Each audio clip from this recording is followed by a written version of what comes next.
Alright, I am so frustrated that I do not even have time for an intro, so let's just get right into it. Now, I know I stated in my previous video that Fox News might be rounding the corner, considering, they called the election for Joe Biden, and they cut away from Kayleigh McEnany's absurd propaganda rant, but I completely recant that statement, and replacing it with my new opinion that Fox News has completely gone off the deep end. And here's why. 2 nights ago, Laura Ingraham proved to the country that she is not a news anchor, but she is a conspiracy theorist just like the rest of Trump and his cronies. Here is Laura interviewing a quote-unquote whistleblower who decided to remain anonymous both in name, face, and voice. Take a look.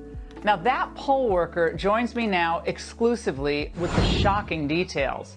Now we're going to be concealing her identity, even disguising her voice over her own safety concerns. Thank you for joining us. You saw something suspicious, we're going to get right into it tonight, happening on the side of a Biden-Harris van in the parking lot of the polling station. Now walk the audience through what happened. I went out to go for a walk on my break, and I probably had a 150, 175 foot stretch where I was walking. The Biden van was parked along this stretch, and I was walking to it, so about 150 feet. Okay, never mind what she's saying. This could literally be Ivanka Trump, and we'd have no idea. This could be a Trump supporter who Fox News picked off and paid $20 to come to the studio and spew a false narrative about voter fraud, which, by the way, still doesn't exist. Trump has lost every legal battle that he has pursued, showing no evidence. Even one of his lawyers had to admit, on transcript, that there was no fraud found in the 592 disputed ballots, and there never will be because it was a fair election. But that's not what the right-wing extremist political pundit Mark Levin thinks about it. He went as far as to say the courts are now rigged. I mean, where does it end? Clearly not with Rudy Giuliani, who just a couple days ago held a press conference in the back alley of the Four Seasons Total Landscaping, next to an adult bookstore and a crematorium, podium set up next to a garden hose. Quite the serious place to make a baseless accusation about voter fraud and attacking the integrity of the United States election. But all jokes aside, listen to how divisive Rudy was and what he had to say about the media when he found out that Biden won. Who was it called by? Oh my goodness, all the networks. Wow. All the networks. We have to forget about the law.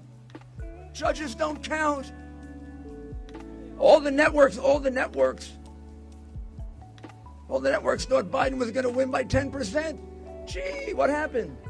Come on, don't be ridiculous. Networks don't get to decide elections. Courts do.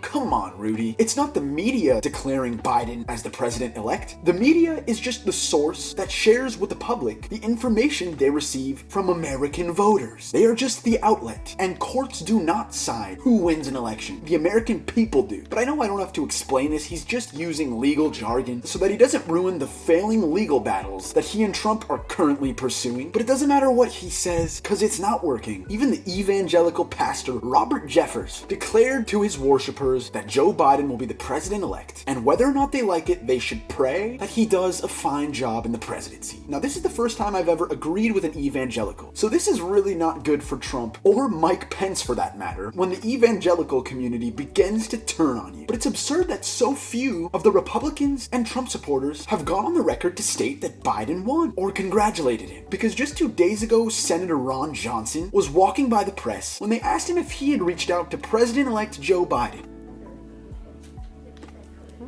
Senator, have you congratulated Vice President Biden yet? No. Why not? Nothing to congratulate about.